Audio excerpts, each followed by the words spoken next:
اسی کی طرف یاد رکھیں، یاد رکھیں نوجوانوں، یاد رکھیں اس بات کو میری،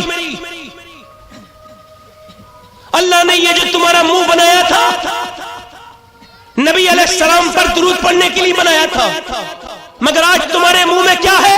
گٹکا۔ تمہارے منہ میں کیا ہے؟ گالی۔ ایک نوجوان لڑکا تھا، میں اسے سمجھاتا تھا، وہ مانتا نہیں تھا۔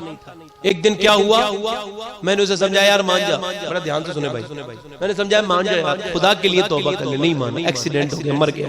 میں اس کے گھر گیا، لوگوں نے کہا سید صاحب اسے دیکھو مت، بہت بری طرح سے مرا ہے۔ میں نے کہا دیکھوں گا، میں غسال ہوں، غسل بھی دیتا ہوں، مردے کی صفائی بھی کرتا ہوں، اس کی گندگی ہٹاتا ہوں تاکہ میرے دل کی گندگی ہٹ جائے۔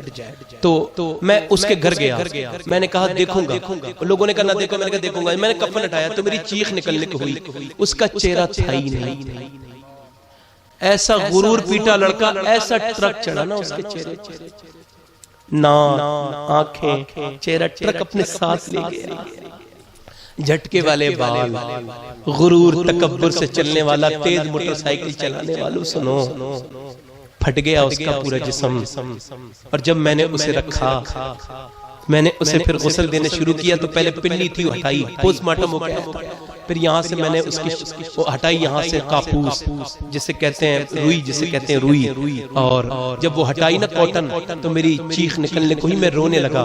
لوگوں نے کہا ایک صاحب بولے کیوں رو رہے ہیں؟ میں نے کہا اس کا جسم دیکھ کے رو رہا ہوں، اس کے پوسٹ مارٹم ہوا ہے نا، یہاں سے شراب پی کے چیر دیتا ہے چیرنے والا، اور میرے آقا فرماتے ہیں مرنے کے بعد ایسا ہو جاتا ہے انسان کا جسم کہ جب وہ غسل دینے والا ہاتھ اٹھاتا ہے نا تو وہ کہتا ہے ذرا آرام سے اٹھا، تیرے اٹھانے سے مجھے تکلیف بڑی ہوتی ہے، بڑی تکلیف۔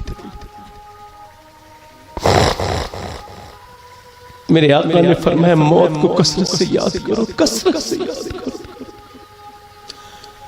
میں نے اس سے کہا میں اس وجہ سے رو رہا ہوں کہ میں سفر میں رہتا ہوں، اکثر میں کہہ رہا ہوں میرے رب سے پناہ چاہتا ہوں، میرے رب میرا ایسا انتقال نہ ہو کہ میرا پوسٹ مارٹم مجھے نیک موت دینا، میرے رب ایمان پر موت دینا، جیسی میں چاہتا ہوں ویسی موت دینا میرے پروردگار۔ پھر اس کا جنازہ میں نے سوارا، سجایا۔ ایک بار میں نہا رہا تھا تو آنکھ میں صابن چلا گیا، تو میں سوچنے لگا یا اللہ مجھے معاف کر دینا میرے رب، آج تو آنکھ میں صابن گیا تو میں 2-3 لوٹے ڈال کے صاف کر لوں گا، مگر کل مجھے جب لوگ تختے پہ رکھ کے نلائیں گے تو میرے کتنا بھی صابن لگے گا، مگر میں کہہ نہیں سکوں گا ایک لوٹا ڈالنے والے ادھر بھی ڈال دے۔ کیسے کیسے مغرور لوگوں نے کپڑے کاٹے بھی نہیں گئے، وہ غرور کی باتیں کرتے تھے، وہ جھگڑے کرتے تھے، بے نمازی لوگ، ان کے جسموں کو لوگوں نے اٹھا کے رکھا، ان کے کپڑے، ان کا جسم ایسے بے مردہ پڑا، ان کی ناکوں میں روئی ٹھوس کے نکال کے پھینک دیا گھر سے باہر۔ اور وہ میں جب اس کے بعد جنازہ جا رہا تھا جس کی ماں رو رہی تھی، بہنیں، میں نے کہا روتی کیا، روک لو، مگر وہ بھی رو کے تھک چکی تھی، انسان تھی۔ آخر جنازے کو اٹھایا گیا۔ اللہ اکبر، کب تک گھروں میں گھستے رہو گے؟ گھر کرنے والوں۔ میں 1 مہینے کے بعد گھر میں آ رہا تھا تو میں رمضان میں جا رہا تھا گھر، اپنے پروگرام سب مکمل کر کے، تو میں نے کہا یار گھر رہوں گا۔ پھر ٹرین میں بیٹھے رونے لگا، میں نے کہا یا اللہ میں کب تک گھر کرتا رہوں گا، حالانکہ میرا مقام تو ایک چھوٹی سی قبر ہے، ایک اندھیری قبر میرا مقام ہے، مگر میں کیسے غرور اور تکبر سے باتیں کرتا ہوں، میں رب کو بھول گیا، میرا دل برباد ہو گیا، میرے دل میں کچھ بچا ہی نہیں، میں رب کو بھول گیا۔ اور صاحب یاد رکھ، میرے آقا فرماتے ہیں میری نظر میں سب سے خطرناک جگہ قبر ہے۔ حضرت عثمان ذوالنورین کی سسکیاں بنتی تھی، ذوالنورین 2 نور والے۔ لوگوں نے کہا قبر پہ آ کے کیوں روتے؟ کہنے لگے میرے حضور نے فرمایا تھا ایک قبر پہلی منزل ہے جو اس میں کامیاب ہے، اس کی باقی کی منزلیں بھی آسان ہے، جو اس میں پھنس گیا وہ آخرت میں پھنس گیا۔ تو میں اپنے رب سے توبہ کرو، میرے رب کرم فرمانا۔ حضرت عمر گھوڑے پہ بیٹھ کے جا رہے ہیں، کسی نے ایک آیت پڑھ دی وَلِمَنْ خَافَ مَقَامَ رَبِّهِ جَنَّتَانِ، جو اللہ کے سامنے کھڑے ہونے سے ڈرتے ہیں ان کے لیے 2 جنتیں۔ حضرت عمر اپنے گھوڑے سے نیچے گر گئے، بے ہوش ہو گئے۔ جب مدینے آئے لوگوں نے پوچھا آپ کیوں رو رہے تھے؟ کہنے لگے میں اللہ سے نہیں ڈرتا، اس وجہ سے رو رہا تھا، اپنے گناہوں کی وجہ سے رو رہا تھا۔ آج آپ اپنے آپ کو بہت بڑا سمجھتے تو سنیں، میرا پیغام سب تک پہنچا دو جن کے ہاتھوں میں موبائل ہے، جنہوں نے فلمیں دیکھ دیکھ کے اپنے ایمان بالکل کمزور کر لیے، ان تک پیغام پہنچا دو مرنے سے پہلے میرا۔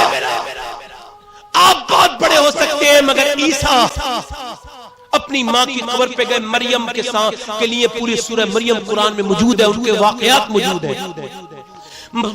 عیسیٰ گئے اپنی ماں مریم کے قبر پہ، کہنے لگے ماں میں اب مردے جلا لیتا ہوں، تجھے دیکھنے کا جی کر رہا ہے۔ بیٹا مچل کے بولا ماں قبر سے زندہ کر دوں، اندر سے آواز ہے بیٹے نہ، مجھے 2 بار زندہ نہ کرنا۔ کہا کیوں؟ کہا میں ایک بار جب روح نکلی تھی اتنی تکلیف ہوئی تھی کہ اس کا احساس ابھی تک ہو رہا ہے میرے بیٹے عیسیٰ۔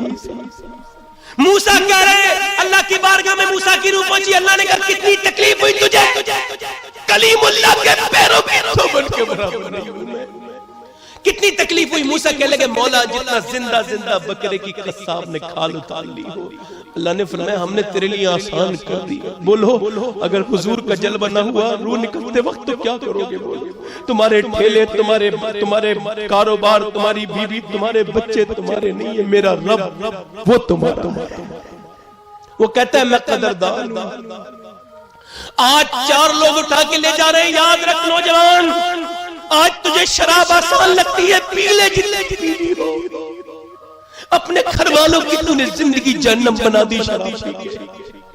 تو نے اپنے بچوں پہ ظلم کیا، یہ شراب میرے آقا فرماتے شرابی جہنم میں جائے گا، اس کی دعا قبول نہیں ہوتی۔ فرماتے شرابی جہنم کی گہرائیوں میں جائے گا، جا کے کہے گا لتش پیاس پیاس پیاس، تو بہت دنوں کے بعد کہا جائے گا کیا کہتا ہے کہ پیاس، تو اسے جہنم کے سانپوں کی پیپ دی جائے گی، اور جب وہ اس کے منہ میں رکھی جائے گی نا، قریب اس کے قریب جائے گی تو وہ اتنی کھولتی ہوگی کہ اس کے منہ کا تمام کھال اس کے گر جائے گی اندر کو اسی میں، مگر وہ پیاسا اتنا ہوگا کہ اسے ہی پی لے گا، پیے گا تو پورا جسم پھٹ جائے گا، کھال اترے گا۔ جہنم کا ذکر ہی نہیں ہوتا ہمارے جلسوں میں، کیا میرے رب نے جہنم نہیں بنائی؟ میرے آقا فرماتے 1000 سال کے بعد ایک آدمی کو جہنم سے نکال کے جنت میں ڈالا جائے گا، اس کا وظیفہ یہ ہوگا جہنم میں یا حنانو یا منان، یا حنانو یا منان۔ حضرت مولا علی کے خلیفہ سیدنا حسن بصری فرماتے کاش وہ میں ہوتا، وہ میں ہوتا۔ کہا کیوں؟